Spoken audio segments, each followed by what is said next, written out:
साथियों नमस्कार। एक बार फिर से मैं आप सभी का आपके अपने YouTube चैनल लाइब्रेरियन गुरुजी पर वेलकम करता हूं। आज हम बैठे हैं लाइब्रेरी में और मेरे साथ बैठे हैं श्रीमान रोहिताज जी सर, जो कि मैथ्स पढ़ाते हैं, और आप हैं श्रीमान महेंद्र जी, जो कि इंग्लिश के यहाँ सेकंड ग्रेड के टीचर हैं। आज हम आपको कुछ लाइब्रेरी की जो पंजिकाएं हैं वो दिखाते हैं, और साथ ही साथ जो बुक्स हैं कैसे रखी जाती हैं, कैसे उनको लगाया जाता है लाइब्रेरी में, अलमारियों में क्या रखा जाता है, और उन पंजिकाओं में जो कॉलम होते हैं वो कौन कौन से होते हैं, इन चीज़ों की जानकारी आपको आज देते हैं, दिखाते हैं। देखो, ये है अपना जो स्थायी स्टॉक होता है। अपना स्थायी स्टॉक लाइब्रेरी में जो महंगी किताबें होती हैं, जो कहानियों की किताबें हैं, जो उपन्यास हैं, कुछ महंगे ग्रंथ होते हैं, और रामायण महाभारत, ये सब किताबें अपनी लाइब्रेरी में उपलब्ध हैं। तो इनको जब हम इश्यू करते हैं, बच्चों को देते हैं, तो उनकी एंट्री हम कैसे करते हैं, किस रजिस्टर में उनकी एंट्री करते हैं, ये सब चीज़ें मैं दिखाता हूँ आपको। ये है अपना जो स्थायी स्टॉक है, जो ये बुक्स हैं उनको इश्यू करने का रजिस्टर। इसमें देखो कौन कौन से कॉलम होते हैं, दिखाता हूं मैं आपको। ऊपर लिखा हुआ है पुस्तक अवदान पंजिका, देख लीजिएगा सब, पुस्तक अवदान पंजिका। इसमें कॉलम मैं बता दूं आपको, सबसे पहले सीरियल नंबर होता है, और उसके बाद डेट होती है इश्यू करने की, इश्यू डेट। बुक नंबर होता है, बुक का नाम होता है, पुस्तक ले जाने वाले का नाम यहाँ लिखा जाता है, और कौन सी क्लास में वो बच्चा पढ़ता है उसकी डिटेल यहाँ रखी जाती है या यहाँ लगाई जाती है। कार्ड नंबर, उसका कार्ड का नंबर क्या है, ले जाने वाले के हस्ताक्षर होते हैं, जिसे आप बोरोवर कहते हैं, है ना। अभी जब आप इश्यू रिटर्न पढ़ेंगे, आगम निर्गम पद्धतियां पढ़ेंगे, तो वहां आप बोरोवर कार्ड भी देखेंगे। तो ये जो है ना बोरोवर सिग्नेचर, तो पुस्तक को ले जाने वाले के हस्ताक्षर यहाँ करते हैं, अर्थात बोरोवर की साइन इसमें करवाए जाते हैं।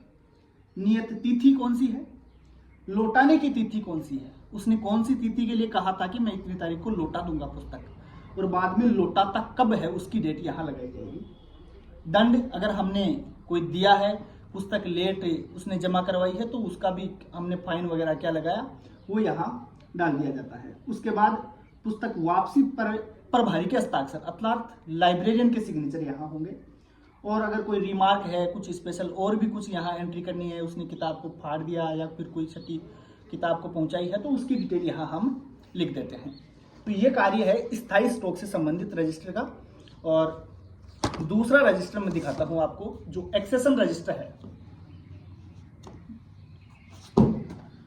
ये रहा परिग्रहण पंजिका। अपनी लाइब्रेरी में एकमात्र ऐसा रजिस्टर होता है जो लाइब्रेरी की अमूल्य धरोहर है।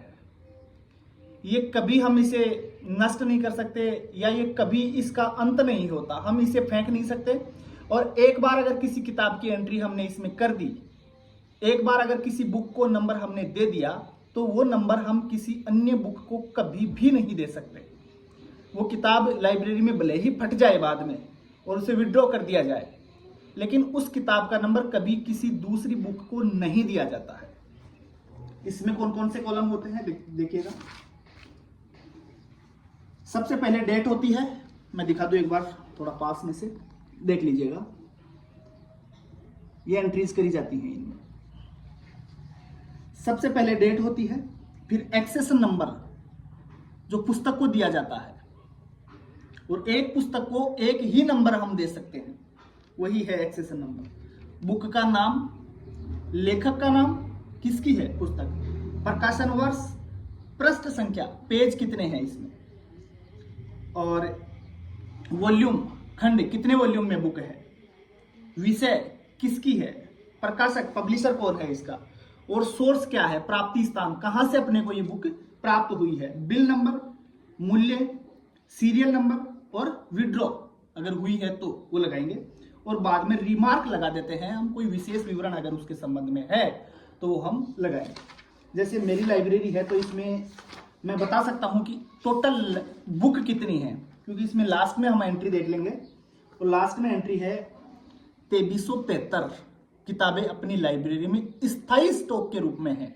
इसमें निःशुल्क वाली पुस्तकें काउंट नहीं की जाती हैं। जो बुक लाइब्रेरी में है, हम बच्चों को इश्यू करते हैं कहानियां वगैरह की, स्थायी स्टॉक की बुक्स की संख्या अपने पास कितनी है? 2373 है। बाकी निःशुल्क वाली तो आती जाती रहेंगी, जो बच्चों को देते हैं हम, क्लासों की जो किताबें हैं वो तो आती जाती रहती हैं, तो उनकी एंट्री इसमें नहीं की जाती। उनकी एंट्री कहाँ की जाती है वो भी मैं आपको दिखाता हूँ।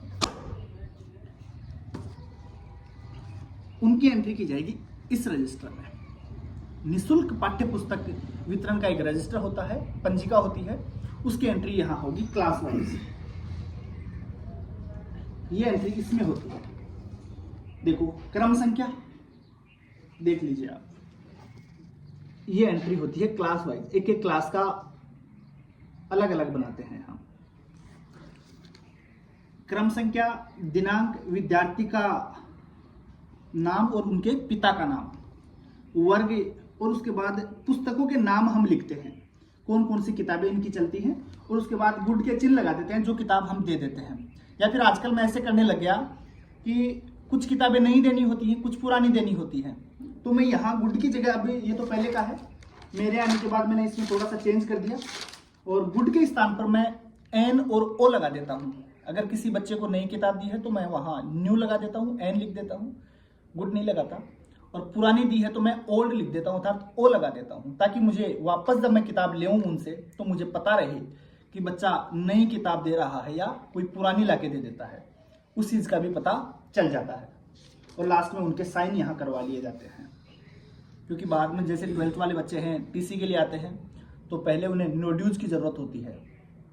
जब तक हम साइन नहीं करेंगे तो उनको टीसी नहीं मिलती है, क्योंकि बिना साइन किए प्रिंसिपल सर ऐसे सोचेंगे क्या पता इसने बुक जमा करवाई है या नहीं करवाई है।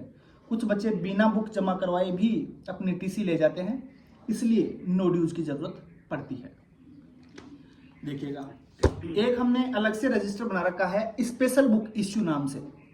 उसमें जो वर्कबुक वगैरह आती हैं स्कूल में बच्चों के लिए, नो बैग डेज कार्यक्रम के अंतर्गत कुछ किताबें आती हैं तो उनकी डिटेल्स वगैरह इसमें लगा देते हैं। देखिएगा, डायरीज हैं, स्कूल पोशाक वितरण है, जो अधीनस्थ स्कूलें हैं हमारे, उनके संबंध में जानकारी, उनको हमने कितनी किताबें दी, अधीनस्थ स्कूलें किताबें यहीं से लेके जाती हैं तो उनकी डिटेल मैं यहाँ रखता हूँ।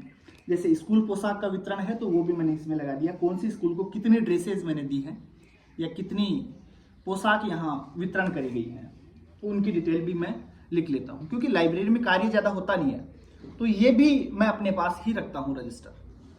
मुश्किल से 1-1.5 महीने का कार्य है, बाकी फिर कोई ज़्यादा वर्कलोड है। अपना सामयिक अभिलेख, सामयिक अभिलेख का मतलब है जैसे पत्रिका वगैरह आती हैं, भास्कर आते हैं, अपना भास्कर है, और कोई वैसे भी पत्रिकाएं खूब सारी आती हैं लाइब्रेरी में। आप अब तो कंपलसरी कर दिया है 2 से 3 पत्रिकाएं आपकी लाइब्रेरी में आनी चाहिए, तो उनकी डिटेल हम यहाँ लगाते हैं।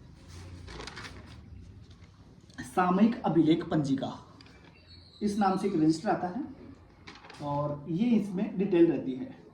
पीरियोडिकल्स रिकॉर्ड रजिस्टर जिसे आप लोग कहते हैं, जो जो आती हैं वो लगा लेते हैं। जैसे दैनिक भास्कर, राजस्थान पत्रिका, तो मंथ वाइज लगा रखी है। अप्रैल महीने के अंदर किस किस दिन पेपर आया और किस दिन नहीं आया। अगर आता है तो वहां प्रेजेंट लगा देंगे और नहीं आता है तो वहां एब्सेंट लगा देते हैं। बाद में काउंट कर देते हैं। टोटल का यहाँ है कि इस महीने में कितनी बार पत्रिका आया है, तो यहाँ लगा रखा है कि 30 अप्रैल महीने में हमें 30 पत्रिकाएं मिली है, 300 दिन मिली है।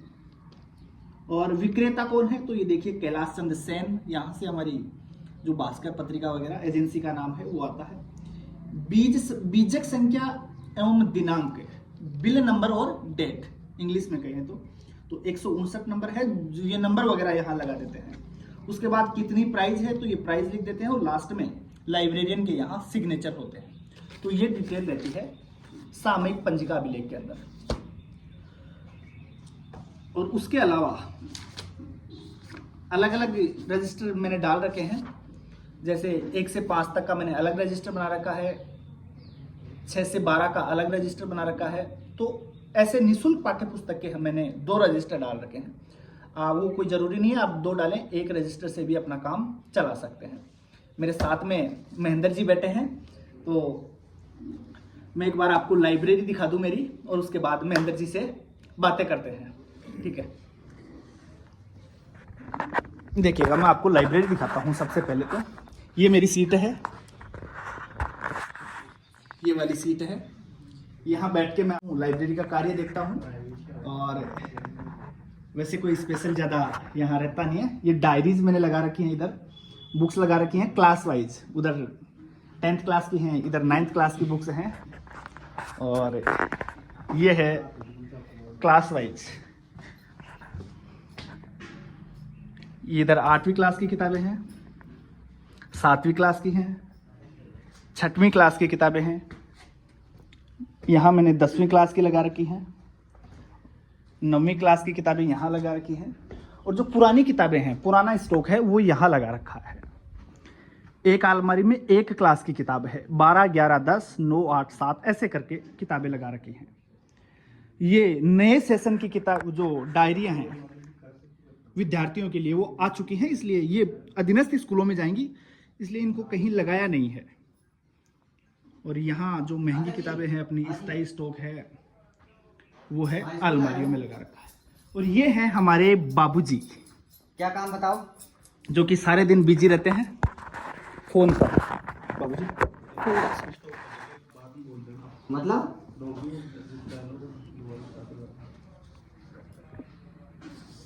कौन कर दिया? तो साथियों, आपने लाइब्रेरी को देखा। लाइब्रेरी में जो रजिस्टर्स होते हैं, जो पंजिकाएं होती हैं, उनको भी आपने सबको देखा। कौन कौन सी पंजिकाएं काम में ली जाती हैं, उनमें एंट्री किस प्रकार से करी जाती है, कौन कौन से उनमें कॉलम होते हैं, ये सारी चीज़ें आपने देखी। परिग्रहण पंजिका में किस प्रकार से एंट्री होती है, जो सामयिक अभिलेख होते हैं, अपने पीरियोडिकल्स जो होते हैं, उनकी एंट्री रजिस्टर्स में किस प्रकार से करी जाती है, ये सब चीज़ें आपने देखी। लाइब्रेरी को आपने देख लिया। मेरे साथ में महेंद्र जी और रोहतास जी बैठे हैं। मैं महेंद्र जी से कहूँगा कि बच्चों से 2 बातें आप भी करिएगा। श्रीमान महेंद्र जी। नमस्कार सभी को।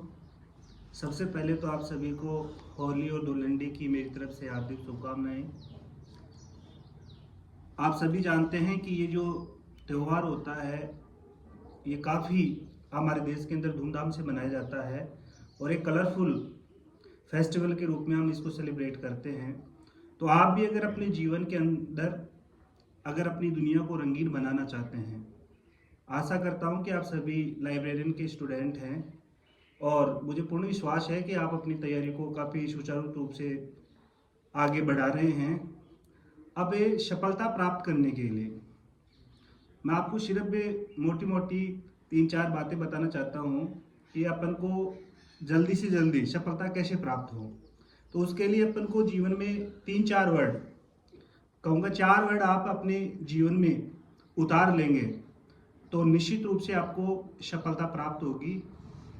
सबसे पहला है आपको डिटर्मिनेशन, सेकंड है कॉन्टिन्यूटी, तीसरा है हार्ड वर्क, और चौथा है एक्सरसाइज। आपको दृढ़ निश्चय करना है कि आपको इस फील्ड के अंदर अगर जाना है तो इसमें आने वाली चाहे कितनी भी समस्याएं हैं, आपको उनके ऊपर जीत हासिल करनी है। दूसरा है कॉन्टिन्यूटी। कॉन्टिन्यूटी अगर आपका दृढ़ निश्चय अगर आपने कर लिया तो आपको लगातार चाहे कितनी ही आपके जीवन में दुख आए, आपको संघर्ष करना ही पड़ेगा, और संघर्ष कॉन्टिन्यूटी के बिना नहीं होगा। अगर आपने 10 दिन आपने स्टडी कर ली, फिर 1 दिन का ब्रेक दे दिया, तो इससे आपका जो पहले का जो 10 दिन का फटा हुआ है वो आपका कोई काम का नहीं रहेगा। तीसरा है हार्ड वर्क। जब तक आप हार्ड वर्क प्राप्त नहीं करोगे, क्योंकि सफलता का कोई शॉर्टकट नहीं होता है, हार्ड वर्क आपको करना ही पड़ेगा। हार्ड वर्क करते करते उसके साथ में आपको करना है एक्सरसाइज। अगर आप एक्सरसाइज नहीं करेंगे तो आप हार्ड वर्क चाहे कितना ही कर ले, अगर आपको खुद की कमियों का पता नहीं रहे तो डेफिनेट है आपको सफलता में कहीं ना कहीं आपके संशय रहेगा। अगर आप अपनी सफलता को 100% श्योर करना चाहते हैं तो आप एक्सरसाइज कीजिए, क्योंकि उस एक्सरसाइज करने से आपको अपने पढ़ाई के अंदर और अपने खुद के अंदर जितनी भी जो वीकनेस हैं उनका पता चलेगा। और जब आप उन वीकनेस के ऊपर काम करेंगे तो डेफिनेट है आपका भी सेल्फ कॉन्फिडेंस भी आपका मजबूत होगा, साथ ही साथ आपका जो सफलता है वो आपके और नज़दीक आ जाएगी। तो सफलता प्राप्त करने के लिए इन 4 चीज़ों का आप विशेष ध्यान रखेंगे तो आपको डेफिनेट है आपको सफलता प्राप्त होगी। क्योंकि आपकी जो जिस वैकेंसी की आप तैयारी कर रहे हैं, जिस पोस्ट के लिए आप योग्य हैं और इसके लिए जो तैयारी कर रहे हैं, वो एक ऐसी वैकेंसी है जिसके अंदर आपको मतलब काफ़ी रेपुटेशन भी मिलेगी, साथ साथ में आपको मतलब इतना वर्कलोड नहीं होगा। धन्यवाद। सीधी सी बात है, खुद को घिसना है। जो जितना घिसेगा वो उतना ही निखर के सामने आएगा। वैकेंसी आई चुकी है, फॉर्म आपने भर ही दिया है। अब आपका कार्य सिर्फ इतना है कि अपनी तैयारी को धार दीजिए। और अब ज़्यादा समय देखो, मुश्किल से आपके पास 3 से 4 महीने का टाइम है, और किसी को भी 3 से 4 महीने तो रिवीजन के लिए चाहिए। 3 महीने कम से कम रिवीजन के लिए चाहिए, क्योंकि आपका सिलेबस काफ़ी विस्तृत है।